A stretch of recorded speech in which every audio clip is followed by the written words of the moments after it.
दिल्ली में लुटेरों ने कैश वैन को लूट लिया। लुटेरों ने वैन के केयरटेकर को गोली मारी और वैन से 19 लाख रुपए लूटकर रफूचक्कर हो गए। मामला रोहिणी सेक्टर 24 का है, जहां की एक एटीएम में पैसा डालने पहुंची कैश वैन पर बाइक सवार 2 लुटेरों ने धावा बोल दिया। लुटेरों ने पहले वैन के कर्मचारी की आंखों में मिर्ची पाउडर डाला, फिर गोली मारकर नोटों से भरी पेटी लेकर चलते बने। पुलिस अब लुटेरों की तलाश में लगी है। यूपी में अपराधियों को कानून का खौफ नहीं रहा। ताजा मामला मऊ का है, जहां 3 नकाबपोश बाइक सवार बदमाशों ने एक पेट्रोल पंप को लूट लिया। नकाबपोश बदमाशों ने पिस्टल की नोक पर पहले सेल्समैन को कब्जे में लिया और फिर दोनों सेल्समैन से रुपए छीनकर फरार हो गए। यूपी के फिरोजाबाद में कारोबारी का अपहरण हो गया। मामला पुलिस में पहुंचने के बाद कारोबारी को टुंडला से पुलिस ने रिहा करा लिया। इस मामले में पुलिस ने कुख्यात बदमाश को गिरफ्तार किया है, जबकि 5 की तलाश में जुटी है। अगवा होने के 7 घंटे के अंदर पुलिस ने मुस्तैदी से कार्रवाई करते हुए अपहरणकर्ताओं के चंगुल से कारोबारी को छुड़ा लिया। पुलिस ने हैदराबाद में मानव तस्करी करने वाली गैंग का पर्दाफाश किया है। ये गैंग महिलाओं को बरगलाकर अरब देशों में बेचता था। मामला तब सामने आया जब जेद्दा से वापस लौटी एक महिला ने पुलिस के सामने अपना दुखड़ा सुनाया। पुलिस पूरे रैकेट को खंगाल रही है। यूपी के लखीमपुर खीरी में एक लड़का और लड़की की लाश पेड़ पर लटकी मिलने से सनसनी फैल गई। मामला प्रेम प्रसंग का लग रहा है। पुलिस मामले की जांच कर रही है। मृतक लड़के घर वालों ने लड़की के पिता पर दोनों की हत्या करने का आरोप लगाया है। यूपी के सोनभद्र में एक शख्स को अगवा कर भाग रहे बदमाश पुलिस की हत्या चढ़ गए। पुलिस के मुताबिक अपहरणकर्ताओं ने मध्य प्रदेश से एक शख्स को फिरौती के लिए अगवा कर अपने ठिकाने पर ले जा रहे थे, लेकिन रास्ते में सोनभद्र में गांव वालों को अपहरणकर्ताओं के हाव भाव पर शक हुआ।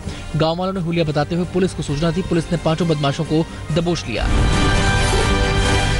वाराणसी में पुलिस ने परीक्षा के पेपर लीक कराने वाले गैंग का पर्दाफाश किया है। पंजाब के मोहाली से आई 6 सदस्यीय इंटेलिजेंस टीम ने वॉलीबॉल के राष्ट्रीय खिलाड़ी अशोक राय को गिरफ्तार किया है। वाराणसी के एसएसपी नितिन तिवारी ने कहा कि आरोपी अशोक राय किसी गिरोह से मिलकर एंट्रेंस एग्जाम में पेपर लीक करवाता था और इस गिरोह के कुछ सदस्य पंजाब पुलिस के हत्थे लग चुके हैं। बिहार के समस्तीपुर में भी लुटेरों ने एक पेट्रोल पंप को लूट लिया। करीब 6 की तादाद में लुटेरे कार और बाइक में पहुंचे और पहले एक बदमाश पेट्रोल पंप के मैनेजर के कैबिन में गया और बंदूक की नोक पर रुपयों की गड्डी लूट ली, जबकि बाहर उसके साथी सेल्समैन और दूसरे ग्राहकों को काबू करते रहे।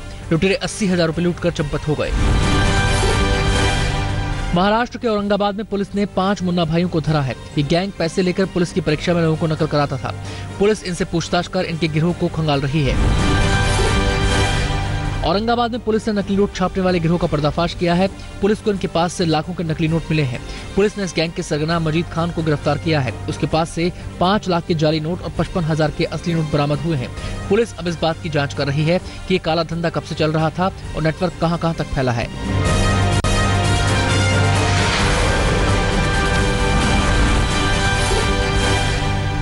उत्तराखंड के चमोली में पहाड़ खिसकने से बद्रीनाथ जाने वाला रास्ता बंद हो गया। तस्वीरों में विष्णुप्रयाग के नजदीक हाथी पहाड़ का एक बड़ा हिस्सा ढह गया। बड़े बड़े बोल्डरों के दरक कर गिरने से सड़क पर करीब 150 मीटर तक पूरी तरह मलबा भर गया। प्रशासन यहाँ तेजी से मलबों को हटाने का काम चला रहा है।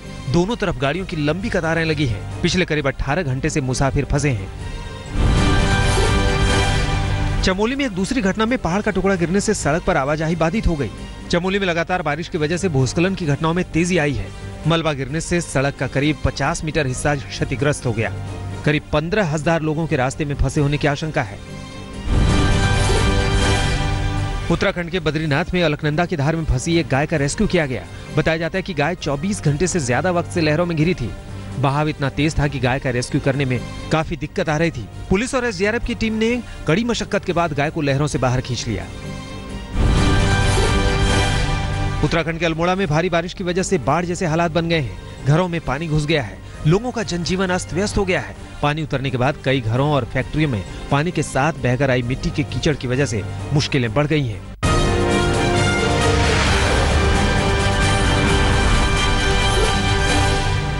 सूरत में एक महिला की दिलेरी से एक शख्स लूटने से बच गया। वाकया तब हुआ जब सड़क पर लुटेरों का एक गैंग एक शख्स से उसका हीरो से भरा बैग लूटने की कोशिश कर रहा था और ये महिला वहां पहुंच गई। इस दिलेर महिला ने पहले हीरो से भरा बैग अपने कब्जे में लिया, फिर जोर जोर से चिल्लाकर लोगों को इकट्ठा करने लगी। अचानक महिला के बीच बचाव में कूदने से लुटेरे मौके से फरार हो गए, लेकिन एक भीड़ के हत्थे चढ़ गया। यूपी के हापुड़ में शराब के ठेके के खिलाफ महिलाएं सड़कों पर उतरी। महिला मोर्चा ने शराब के ठेके पर धावा बोल दिया और जमकर तोड़फोड़ की। शराब की पेटियों को आग के हवाले कर दिया। महिलाओं का आरोप था कि शराब के ठेके की वजह से यहाँ आए दिन लड़कियों और महिलाओं के साथ छेड़खानी की घटनाएं होती हैं। यूपी के फर्रुखाबाद में 3 तलाक का मामला सामने आया है। 2 बेटियां होने की वजह से शौहर ने बीवी को तलाक देकर घर से निकाल दिया। अब पीड़ित इंसाफ के लिए दर दर भटक रही है। पीड़ित के मुताबिक 2 बेटियां होने की वजह से उसके ससुराल वाले उस पर जुल्म ढाते थे। पीड़ित ने पुलिस में अपनी शिकायत दर्ज कराई है और उसे इंसाफ का इंतजार है। लंबे इंतजार के बाद अब इंडियन रेलवे की नई ट्रेन तेजस पटरी पर दौड़ने के लिए तैयार है। इस ट्रेन का सफर 22 मई से शुरू होगा। पहली ट्रेन मुंबई और गोवा के करमाली स्टेशन के बीच चलाई जाएगी। नई तकनीक और आधुनिक सुविधाओं से लैस इस ट्रेन का किराया राजधानी और शताब्दी के मुकाबले कुछ ज्यादा होगा। सिखों के छठे गुरु हरगोविंद सिंह के गुरु की उपाधि लेने की वर्षगांठ के मौके पर अमृतसर के स्वर्ण मंदिर में मनमोहक रोशनी की गई है और आतिशबाजी से लोगों का खासा मनोरंजन हुआ। गुरु पर्व के मौके पर हजारों श्रद्धालुओं ने गुरुद्वारे में मत्था टेका।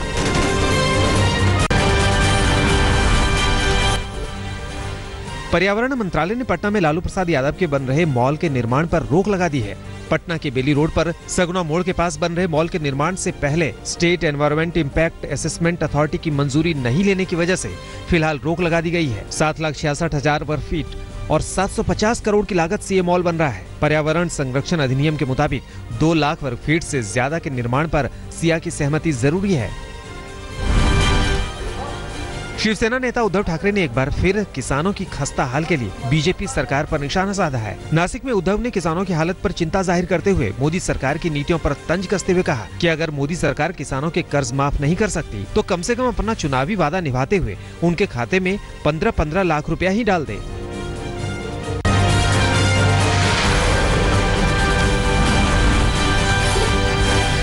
कश्मीर में हुर्रियत की आजादी के खेल के पीछे के खेल को बेनकाब करने वाले आज तक के स्टिंग ऑपरेशन के फुटेज को एनआईए ने मांगा है। इस स्टिंग में आज तक ने दुनिया को दिखाया था कि कैसे हुर्रियत के नेता पाकिस्तानी पैसे के दम पर घाटी की शांति में आग लगा रहे हैं। एनआईए रॉ फुटेज से हुर्रियत के पाक लिंक को खंगालेगी। घाटी में हुर्रियत के पाक कनेक्शन पर आज तक के खुलासे के बाद हुर्रियत नेताओं पर शिकंजा कसना शुरू हो गया है। एनआईए की टीम ने श्रीनगर में सैयद अली शाह गिलानी सहित 4 लोगों से पूछताछ की है। एनआईए के आईजी आलोक मित्तल के मुताबिक दाल में काला है, जिसकी तह तक जांच की जाएगी और किसी को बख्शा नहीं जाएगा। स्टिंग ऑपरेशन में असली चेहरा सामने आने के बाद भड़के यासिन मलिक ने आज तक के रिपोर्टर और कैमरामैन के साथ गुंडागर्दी की। यासिन मलिक और उसके समर्थकों ने कैमरामैन को थप्पड़ मारा और रिपोर्टर के साथ बदसलूकी करते हुए मोबाइल फोन तोड़ दिया। आजादी के नाम पर घाटी में अशांति का कारोबार चलाने वाले हुर्रियत नेताओं की तरफ से यासिन मलिक मीडिया के सामने सफाई देने आए थे। इंटरनेशनल कोर्ट ऑफ जस्टिस में कुलभूषण जाधव केस में बेनकाब होने के बाद पाक में एक बार फिर नया पैंतरा चला है। खबरों के मुताबिक पाकिस्तान ने आईसीजे में पुनर्विचार याचिका दायर की है। याचिका में कोर्ट से 6 हफ्ते में सुनवाई की मांग की गई है। सरकार ने जीएसटी की दरें लगभग तय कर दी हैं। श्रीनगर में काउंसिल ने दरों की 0, 5, 12, 18 और 28 की 5 स्लैब बनाई है। 1211 चीजों की टैक्स दरें करीब करीब तय है। अनाज, दूध जैसी जरूरी चीजें 0 स्लैब में रखी गई हैं। वित्त मंत्री अरुण जेटली ने कहा कि दूरसंचार और वित्तीय सेवाओं पर 18% की स्टैंडर्ड रेट से टैक्स लगेगा। नॉन एसी रेल यात्रा को जीएसटी से छूट दी गई है, जबकि एसी टिकटों पर 5% शुल्क लगेगा। वहीं इकोनॉमी क्लास के मुसाफिरों को अब 6 की जगह 5 और बिजनेस वालों को 12% टैक्स देना होगा।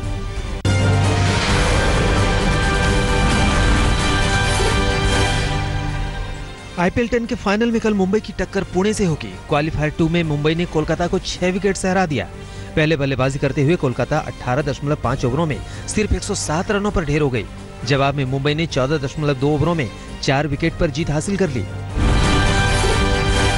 कृणाल पंड्या के 41 और कप्तान रोहित शर्मा के 26 रनों की बदौलत मुंबई ने आसानी से कोलकाता को पटकनी दे दी। जीत का पीछा करने उतरी मुंबई को पहला झटका तब लगा जब लेंडल सिमंस को पीयूष चावला ने 3 रन पर एलबीडब्ल्यू कर दिया, जबकि पार्थिव पटेल 14 रनों पर उमेश यादव के शिकार बने। लेकिन बाद में रोहित शर्मा, पंड्या और पोलार्ड ने मिलकर टीम को फाइनल की टिकट दिला दी। आईपीएल के अहम मुकाबले में पहले बल्लेबाजी करने उतरी कोलकाता की बैटिंग करण शर्मा और बुमराह के सामने बिखर गई। सिर्फ 23 रन देकर दोनों बल्लेबाजों ने 7 विकेट झटक लिए। करण शर्मा ने 4 और बुमराह ने 3 विकेट लेकर कोलकाता की उम्मीदों पर पानी फेर दिया। ईशान जग्गी और सूर्यकुमार यादव ने जरूर कोशिश की टीम को बड़े स्कोर की तरफ ले जाने की, लेकिन बाकी बल्लेबाज दहाई का आंकड़ा तक पहुंचते पहुंचते पेवेलियन लौट गए। कप्तान गंभीर ने 12 रन बनाए।